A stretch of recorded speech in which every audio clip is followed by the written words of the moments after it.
하나님께서 온 세상을 창조하셨습니다. 그리고 우리 인간을 창조하셨는데 우리 인간을 창조한 목적이 무엇입니까? 일단 성경은 우리가 생육하고 번성하며 또 땅에 충만하고 또 땅을 정복하고 또 모든 만물을 다스려라고 하나님께서 우리를 창조했다라고 말합니다. 근데 이러한 일들이 우리에게 항상 일어나는 것만은 아니에요. 우리가 땅을 온전히 정복하지도 못할 수도 있고 또 땅을 잘 이렇게 다스리지 못하는 경우도 있는 걸 봅니다. 요즘에는 이 생육하고 번성하는 것도 많이 이렇게 중단되어 가고 있는 것을 봅니다. 왜 그럴까? 하나님께서 말씀하셨으면 그 말씀하신 것이 반드시 그대로 이루어져야 될 텐데 어떤 경우에는 이렇게 이루어지지 않은 것도 또 이루어지지 않을 때가 있다라는 것입니다. 그것은 또 하나님께서 우리에게 갖고 계신 또 다른 어떤 비전과 또 하나님의 뜻이 있기 때문에 그렇다고 볼 수 있습니다. 그것은 하나님께서 우리를 또한 창조하셨을 때 우리를 창조한 목적이 하나님의 영광을 드러내기 위해서 우리를 창조하셨다라는 것입니다. 그래서 우리가 이 땅에서 번성하고 우리가 이렇게 이 땅을 이렇게 다스리고 정복하고 이런 것은 어쩌면 우리에게 굉장히 좋은 것인 데 비해서 하나님의 영광을 위해서 또 우리가 창조됐다라는 것은 하나님께서 우리에게 기대하시는 것이라고 볼 수 있습니다. 이 사장님이 이 사원을 이렇게 채용을 할 때 그에게 월급을 어느 정도 주겠다라고 말하고 또 4대 보험을 내가 이렇게 해주겠다라고 이야기를 합니다. 그러면 이 사원은 그것을 그냥 그대로 받기만 하는 겁니까? 사장이 약속한 대로 월급 받고 또 보험을 이렇게 보장되고 그러면 그것이 다 끝입니까? 그렇게 생각한 사람은 한 명도 없습니다. 사장이 사원을 채용한 것은 그가 회사를 위해서 일하기 위해서 채용했다라는 걸 모르는 사원이 한 명도 없다라는 거죠. 그래서 그가 공장에서 만일 일하게 되면 열심히 제품을 생산하는 일에 이렇게 그 일에 들여지기를 원하는 것이고 또 서비스업에 그가 종사하게 되면 손님들을 아주 친절하게 응대해서 매출을 많이 올리기를 사장이 바라는 것입니다. 그래서 그렇게 사장이 바라고 원하는 것을 사원이 하게 되면 사장이 약속한 대로 월급을 주는 것이고 그렇지 못하게 되면 그가 월급을 받지 못하고 회사를 나가야 되는 것입니다. 그래서 우리는 하나님께서 우리에게 축복해 주신 것과 또 우리가 하나님께서 우리에게 명하신 것을 우리가 행하는 것을 우리가 잘 이렇게 같이 생각을 해야 되는 것입니다. 어떤 성도님은 내가 하나님 앞에 왜 축복을 받지 못하지? 왜 내가 하나님 앞에 이렇게 기도했는데 응답을 받지 못하지? 하면서 온통 축복받을 줄만 알아요. 교회에 오면 하나님 앞에 나오면 그냥 모든 일이 잘 되는 것이 자기에게 이루어져야 된다고 생각하고 하나님의 약속을 가지고 주장하고 하나님을 거의 협박하는 그러한 성도인들도 꽤 있습니다. 이럴 때 우리는 우리를 향한 하나님의 명령, 우리를 향한 하나님의 뜻이 무엇일까? 내가 그것을 잘 알고 또 그것을 내가 잘 행하고 있는지를 또 우리가 돌아봐야 되는 것이죠. 자, 그러면 하나님께서 우리에게 기대하시는 바가 뭡니까? 하나님의 이 말씀을 잘 이렇게 지키는 것인데 하나님의 이 말씀이 너무 많기 때문에 예수님은 그걸 두 가지로 요약해 주셨지 않습니까? 그게 첫 번째로는 하나님을 사랑하되 마음을 다하고 뜻을 다하고 목숨을 다하여 주 너희 하나님을 사랑하라 하는 것이고 그 다음으로는 내 이웃을 내 몸처럼 사랑하라라는 것입니다. 그러면 우리가 이것을 행하게 되면 하나님의 영광이 드러나고 우리는 하나님의 뜻을 이루는 자가 되기 때문에 우리에게 하나님께서 약속하신 모든 축복을 온전히 받아 누리게 되는 줄 믿습니다. 자, 그러면 먼저 하나님을 사랑하는 것이 뭘까? 또 하나님을 이렇게 마음을 다하고 뜻을 다하여 사랑하는 것이 뭘까? 이것도 종류가 참 많지만 저는 요즘에 한 세 가지로 크게 이야기할 수 있다고 생각합니다. 하나는 하나님 앞에 예배를 잘 드리는 것입니다. 준비하는 마음으로 예배를 사모하다가 하나님 앞에 영과 진리로 예배를 집중해서 잘 드리는 것을 하나님은 하나님을 사랑한다, 사랑하는 모습이다라고 이야기하는 것이죠. 그 다음에 우리가 하나님께서 행하신 일을 기억하면서 하나님 앞에 감사하며 찬양하는 것입니다. 하나님께서 나의 삶 속에서 베풀어 주신 것을 우리가 끊임없이 생각해 보고 그것을 우리가 발견해서 하나님의 공급과 또 하나님의 선하심을 우리가 감사하는 것입니다. 그 다음에 우리가 하나님을 사랑하는 이 세 번째 모습은 우리가 교회를 사랑하는 것입니다. 그래서 교회에 나와서 기도하고 또 교회에 나와서 이렇게 봉사하는 것이 하나님을 사랑하는 그러한 모습이다라는 것이죠. 이렇게 하나님을 마음을 다하여 힘을 다하고 성품을 다하여 사랑하는 모습이 나타나면 하나님께서는 약속하신 대로 우리가 원하는 것을 하나님께서 넘치게 채워주신다라는 것이죠. 마치 회사를 아끼고 회사를 위해서 이렇게 헌신한 사원은 사장이 그에게 많은 이 혜택을 주는 것입니다. 더 좋은 자리로 올려주고 대우를 잘해주는 것과 같습니다. 우리 하나님도 우리가 주와 복음을 위하여 헌신하면 몇십 배로, 100배로 또 갚아주시겠다라고 말씀하시지 않습니까? 마가복음 10장 29절 30절에 나와 복음을 위하여 집이나 형제나 자매나 어머니나 아버지나 자식이나 전토를 벌인 자는 현세에 있어 집과 형제와 자매와 어머니와 자식과 전토를 100배나 받되 박해를 겸하여 받고 내세 영생을 받지 못할 자가 없느니라. 그래서 우리가 이 집을 갖고 또 가족들하고 이렇게 단란하게 지내고 또 이렇게 전토를 갚는 것, 그런 것을 우리가 또 이미 하찮게 생각해서는 안 됩니다.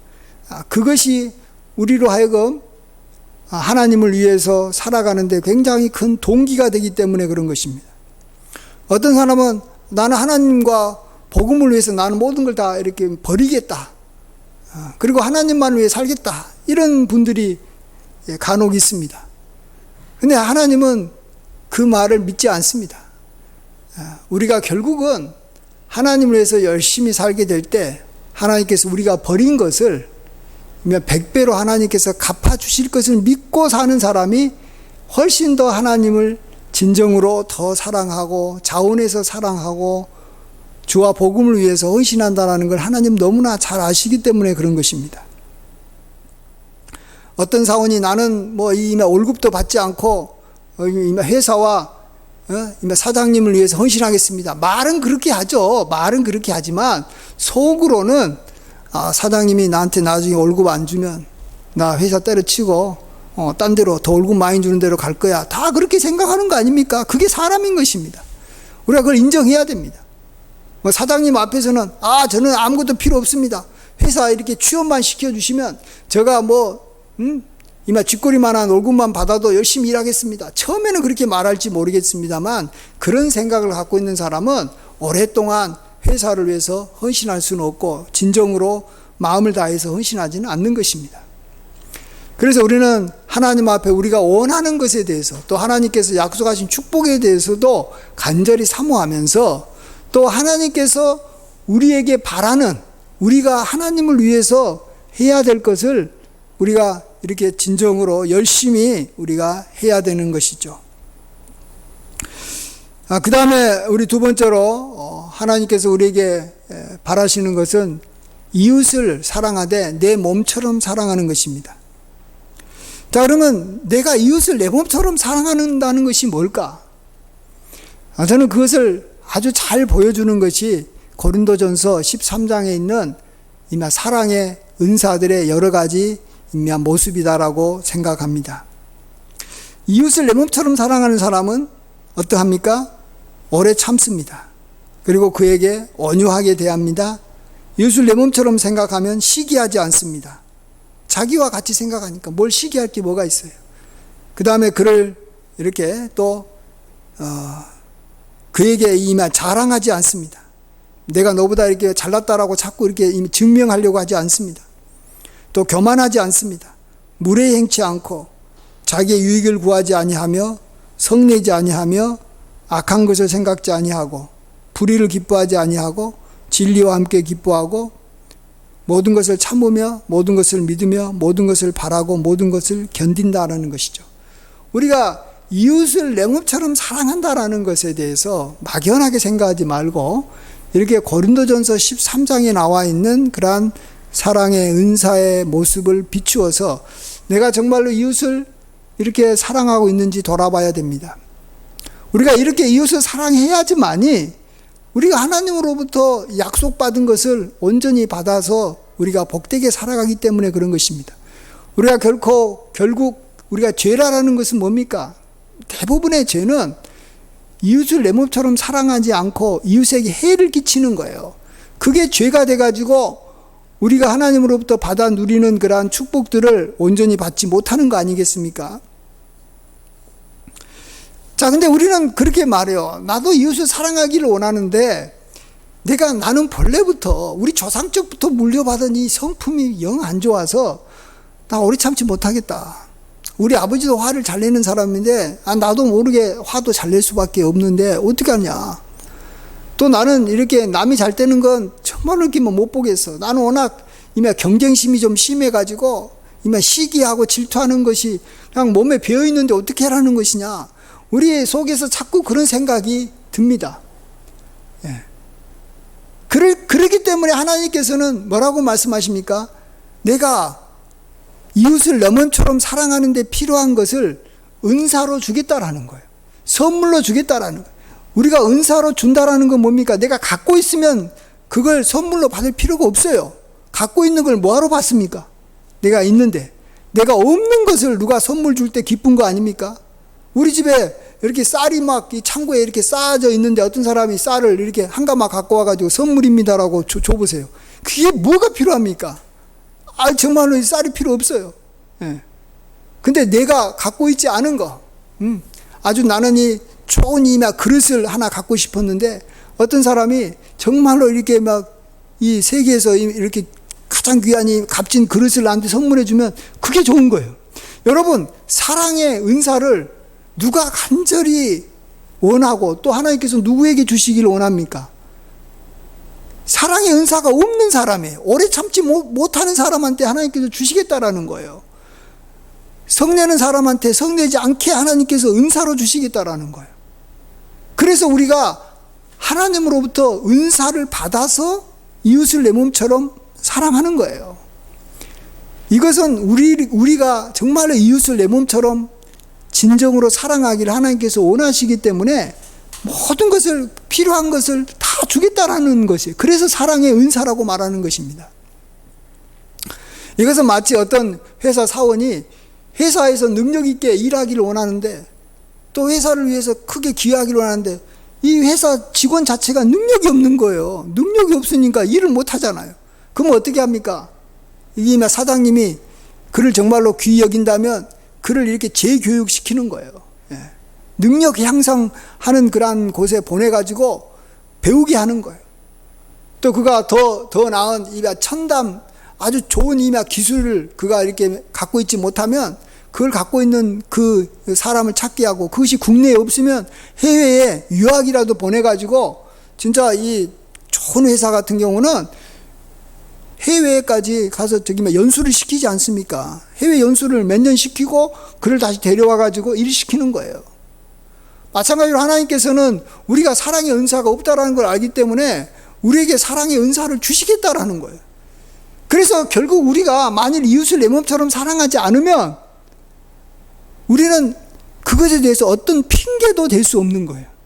아, 난 본래 그러는데 어쩔 수 없다라고, 나는 뭐 어쩔 수 없다라는 말을 못하게 하나님께서는 아예 이렇게 사랑의 은사를 주시겠다라고 약속하신 것입니다.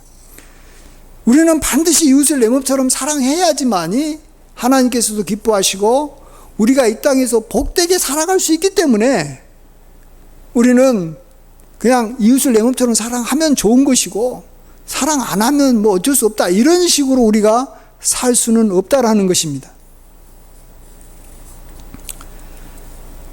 이것은 우리가 처음에 살펴봤던 하나님을 내가 마음을 다하고 성품을 다하고 힘을 다하여 사랑하는 것도 똑같습니다. 이웃을 내 몸처럼 사랑하는 것도 하나님께서 도와주시겠다고 말하는 것처럼 우리가 하나님을 마음을 다하고 성품을 다하여 사랑하는 것도 도와주겠다라고 말씀하십니다. 예를 들어서 우리가 교회에 나와서 예배 드리는 거, 우리가 그것이 하나님을 사랑하는 아주 중요한 모습 중에 하나인데, 우리가 예배를 드리는 그인데 방해가 되는 것은 하나님께서 다 제거해 주겠다고 말씀하십니다. 그것이 구약에서 한 단어로 표현되는데 제가 참 귀하게 여기는 단어입니다. 그것은 이렇게 시온의 대로라는 말입니다. 시온은 하나님의 성전을 이렇게 여기 상징하는, 옛날에 시온이라는 이렇게 작은 언덕 위에 예루살렘 성전이 있었기 때문에 그렇게 표현했는데, 이 시온으로 가는 길은 하나님께서는 반드시 대로라는 거예요. 시온으로 가는 길이 좁고 아주 이게 힘들어서 사람이 못 가게 하는 일은 하나님께서 절대로 만들지 않습니다. 예. 그래서 지금 우리나라 보십시오. 우리나라에 교회 가는 것이 하나님께서 힘들게 만들었습니까?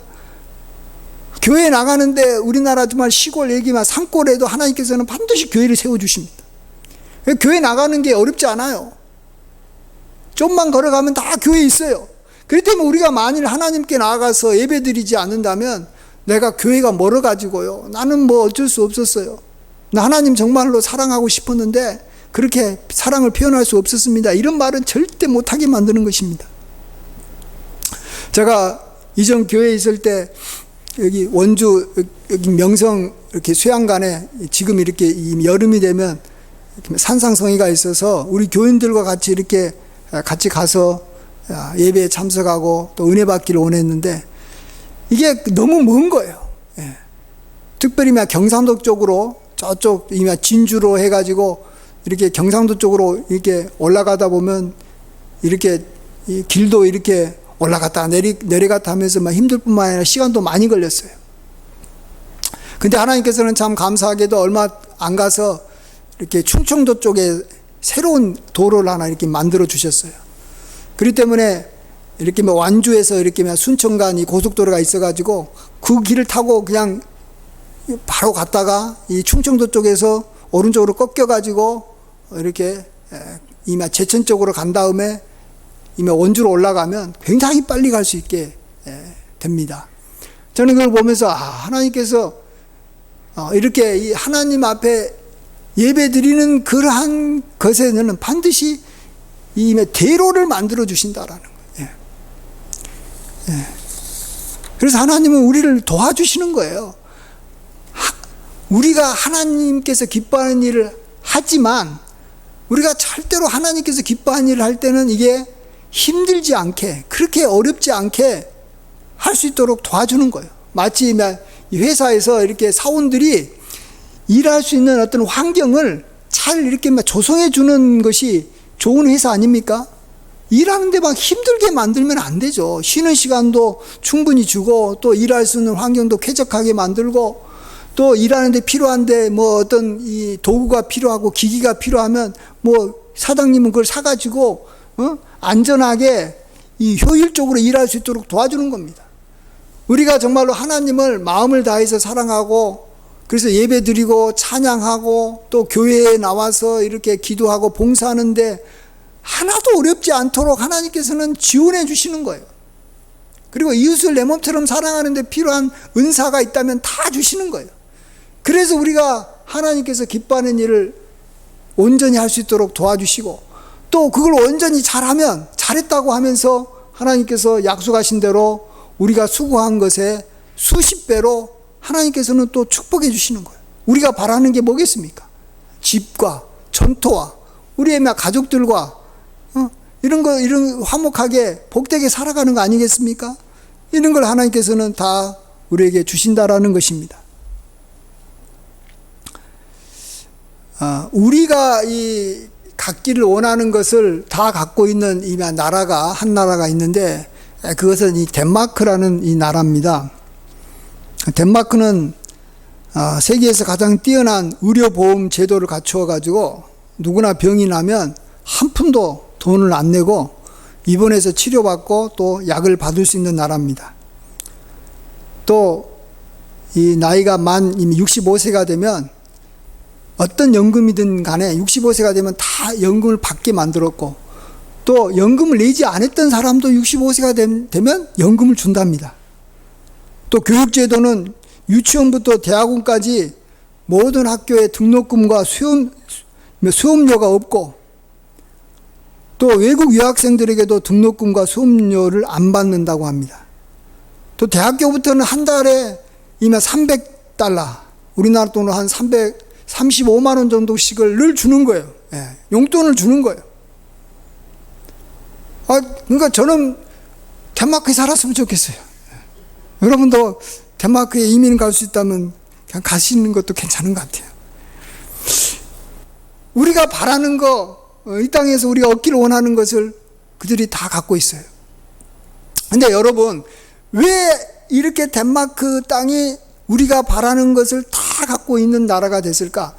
그건 우리가 너무나도 잘 압니다. 여러분 아실 거예요. 덴마크가 옛날에 독일과 전쟁을 해가지고 지금 현재는 독일 땅으로 되어 있는 가장 기름진 그 지역을 독일에 이렇게 빼앗겨 버렸어요. 홀스다인이라는 이 좋은 이 기름진 지역을 다 빼앗겨 버리고 난 다음에 이 나라가 완전히 그냥 엉망이 된 거 아니겠습니까? 그냥 황무지밖에 없는, 그리고 국립은행도 이렇게 파산하고 그랬지 않습니까? 그럴 때 이 덴마크의 한 사람이 일어났습니다. 구른투비 목사님이 일어나가지고, 그 목사님이 덴마크를 살리기 위해서 이렇게 먼저 이렇게 내세운 표어가 지옥문에서 돌아서자. 얼마나 사람들이 그때 술 처먹고 그냥 완전히 그냥 이렇게 자포자기하면서 나라에서 원망하고, 그래서 지옥의 삶을 살고 있었던 사람들한테 아주 이 적나라한 표현이죠. 지옥문에서 돌아서자. 근데 그걸로만 끝나는 게 아니라 그가 세 가지를 사랑하자라는 이 표어를 내걸었습니다. 내가 말한 대로 첫 번째로는 하나님을 사랑하자. 다른 거 아니에요. 하나님을 사랑하자. 두 번째는 조국을 사랑하자. 세 번째는 이웃을 사랑하자. 이 사랑하자, 이 세 가지. 하나님께서 우리에게 바라시는 거예요. 다른 거 아니에요. 우리가 행하기를 원하는 거예요. 두 가지였잖아요. 하나님께서 정말로 우리가 마음을 다하고 뜻을 다해 하나님을 사랑하는 거. 그 다음에 또 하나는 이웃을 내 몸처럼 사랑하는 거. 근데 이 구른투비 목사님은 여기다 하나를 더해가지고 조국을 사랑하자. 여러분, 조국을 사랑하자는 말은 웬만하게 말 안 해도 다 사랑하는 마음이 다 있어요. 다 조국을 위해서 사랑하지 않을 사람이 누가 있어요? 그러니까 사실은 진정 우리 마음속에서 우리가 이렇게 쉽게 잘 안 나오지만 이것을 이렇게 이끌어내야 되는 것이 하나님을 사랑하는 거고 이웃을 사랑하는 거. 그래서 그 일에 그 나라 백성들이 온통 힘쓴 거예요. 그러니까 그 결과가 어떻게 됐어요? 세계에서 제일로 잘 사는 나라가 된 거예요. 하나님을 사랑하기 위해서, 이웃을 사랑하기 위해서 그가 힘쓰고 애쓰니까 하나님께서는 그 나라 덴마크 백성들에게 그들이 바라는 거, 병 나면 돈 하나도 안 쓰고 병 다 치료받고, 학교 가는 거 하나도 이렇게 돈 안 내고 가고, 이렇게 나이가 들면 국가에서 이렇게 연금 다 주고 다 해주는 거, 해결해 주는 거예요. 이것은 한 나라를 하나님께서 예를 해서 이렇게 주셨지만 개인의 삶도 마찬가지예요. 우리가 다른 거 아니고 하나님을 정말로 우리가 사랑하고 우리가 이웃을 내 몸처럼 정말로 사랑하면 우리는 덴마크 국민처럼 이 한국 땅에서 살 수 있다라는 것입니다. 믿으시기 바랍니다. 아멘. 예.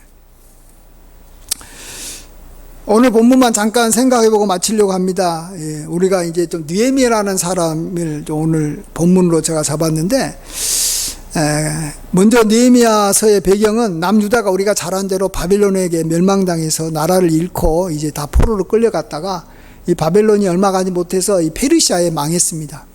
근데 이제 페르시아는 이제 이 정책을 바꾸어서 유다 사람들을 어느 정도는 이제 고국으로 돌아가게 했습니다. 이 느헤미야는 그때 페르시아에 이렇게 술 맡은 관원이었습니다. 이제 이 유대인들이 예루살렘으로 돌아가고 약 한 100년 정도 이제 세월이 흘렀는데, 느헤미야가 이 바벨론 땅에서 소식을 듣기를 예루살렘 성이 다 회파되고 참 이 자기 나라가 큰 환난을 당했다라는 거예요. 그래서 그가 왕의 허락을 받고 유다의 이 총독이 돼가지고 그곳에 갑니다. 그래서 그곳에 가서 여러 가지 방해들을 이렇게 다 극복하고 이렇게 성벽을 완성하고 또 백성들이 하나님의 이렇게 이 말씀을 따라서 말 그대로 하나님을 사랑하고 이웃을 내 몸처럼 사랑하도록 그가 여러 가지 이렇게 힘쓰고 애씁니다. 그러니까 느헤미야가 그룬투비 목사님하고 같은 사람이에요. 그룬투비 목사가 덴마크에서 이렇게 했던 것을 이 느헤미야가 똑같이 하는 거예요. 그럴 때 그가 어떻게 살았는지를 이야기합니다. 그가 총독으로 있었을 때 12년 동안 총독의 녹을 먹지 않았다. 총독의 월급을 받지 않았다라고 말합니다. 그리고 그가 하나님을 경외해서 이 전임 총독처럼 백성들에게 이렇게 빼앗으면서 이렇게 빼앗지 않았다라는 것입니다. 오로지 성벽 공사에 힘을 다하여 이만 땅을 사가지고 땅 투기하는 일도 하지 않았다라는 거예요. 돈 있는 사람들이 제일 먼저 하는 게 땅 투기지 않습니까? 그리고 그가 이제 자기 식탁에서 먹는 유대인 관리들이 약 한 150명 정도 되는데 그걸 자기의 이렇게 사비를 들여가지고 날마다 소 1마리 또 기름진 양 6마리 또 닭고기를 이렇게 대접을 했고 또 열흘에 한 번씩은 포도주도 이렇게 넉넉히 내놓았다고 합니다. 왜냐하면 이 백성들이 부역으로 인해서 허덕이는 형편이었기 때문에 자기가 이렇게 했다라는 것이죠. 이러한 느헤미야가 하나님 앞에 기도합니다. 그냥 기도하는 게 아니고 이렇게 행한 느헤미야가 하나님 앞에 여기 19절에 기도합니다. 오늘 본문 5장 19절 같이 한번 읽어보겠습니다. 시작. 내 하나님이여 내가 이 백성을 위하여 행한 모든 일을 기억하사 내게 은혜를 베푸시옵소서. 하나님께서 은혜 베풀어 달라는 것인데 그냥 베풀어 달라는 게 아닙니다. 우리는 자꾸 은혜 그러면 우리가 아무런 수고하지도 않고 하나님께서 거저 주시는 것이 은혜다 이렇게 생각하는데요. 우리가 이제 천국 가는 것은 우리가 어떻게 해볼 수 없는 거기 때문에 우리가 어떤 이 대가를 지불해도 천국 갈 수 없기 때문에 우리는 천국 가는 것은 어쩔 수 없이 은혜로 가야 되는 거예요. 천국 가는 것은 은혜로 안 가고 내가 행위로 가겠다는 건 진짜 그건 말도 안 되는 이 계산을 전혀 할 줄 모르는 사람이에요. 마치 우리가 이렇게 이미 달나라 가는데 나는 달나라를 가기 위해서 나는 이렇게 좋은 비행기 하나 이렇게 만들어 가지고 달나라 가겠다 하는 거 똑같은 거예요. 근데 비행기 만드는 것도 힘들잖아요. 천국은 우리가 우리 힘으로 갈 수 있는 게 아니에요. 그러니까 그냥 100% 은혜로 갈 수밖에 없어요. 그렇지만 하나님으로부터 축복을 받는 것은 그렇지 않아요. 하나님의 축복을 받는 것은 은혜라고 말하는 것은 우리가 하나님께서 기뻐하는 것을 행한 것에 수십 배를 받기 때문에 은혜라고 말하는 것이지 하나님께서 나에게 원하는 걸 하나도 하지 않고 하나님께서 나에게 축복해 주시고 나에게 이 약속한 것을 주십시오. 그런 의미에서 이렇게 은혜라는 말을 쓸 수는 없다는 걸 아셔야 됩니다.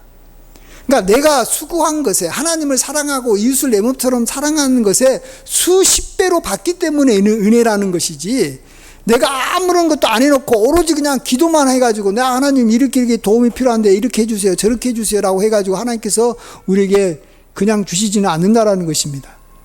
물론 우리가 예수님 믿은 지 얼마 안 돼가지고 어린아이 같을 때는 우리가 이제 어린아이들은 어떻게 합니까? 그냥 먹여주고 입혀주고 그가 맨날 놀고 아무것도 안 해도 맨날 이렇게 도와주지만 장성한 아이가 되면 일을 할 때 거기에 따른 대가를 줘야지만이 이 아이도 성장을 하고 어른이 되는 것이고 보람을 느끼는 것이고 자기도 이렇게 기여를 하기 때문에 멋지게 사는 거예요.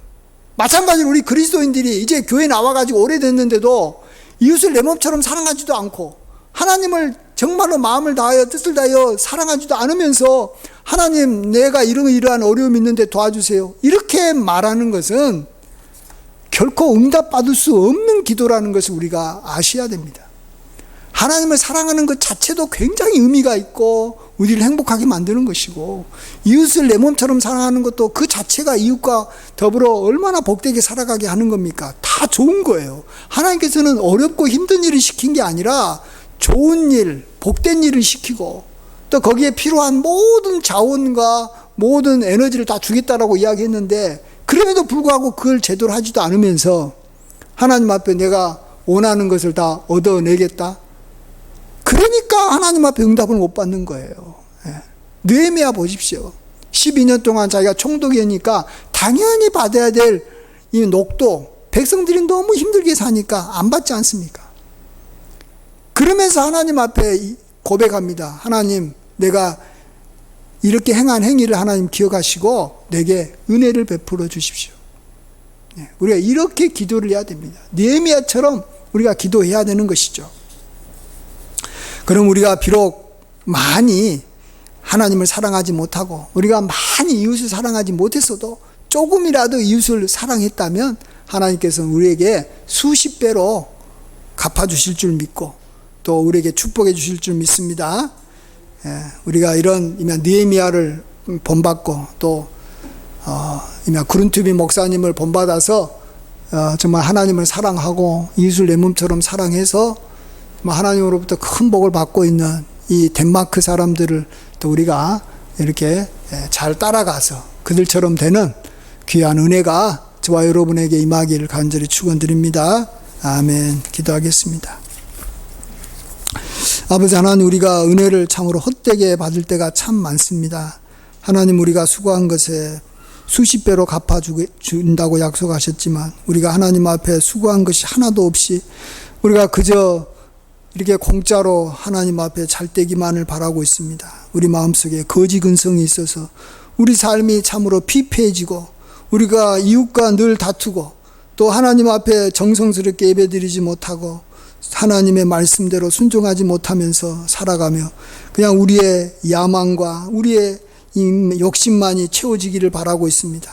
결코 그러한 자에게 하나님께서는 어떤 은혜도 베풀어 주지 않는 것을 우리가 알게 도와주시고, 주여 우리가 하나님을 사랑하되 마음을 다하고 뜻을 다하여 하나님을 사랑하고 이웃을 사랑하되 내 몸처럼 사랑하려고 힘쓰고 애쓸 때 하나님께서 도와주시고 또 우리가 구하는 모든 것을 하나님께서 더하여 주실 줄 믿습니다. 주여 우리가 덴마크 백성처럼 하나님과 이웃을 사랑해서 세계에서 제일 부유하고 잘 사는 백성으로 살 수 있도록 도와주시옵소서.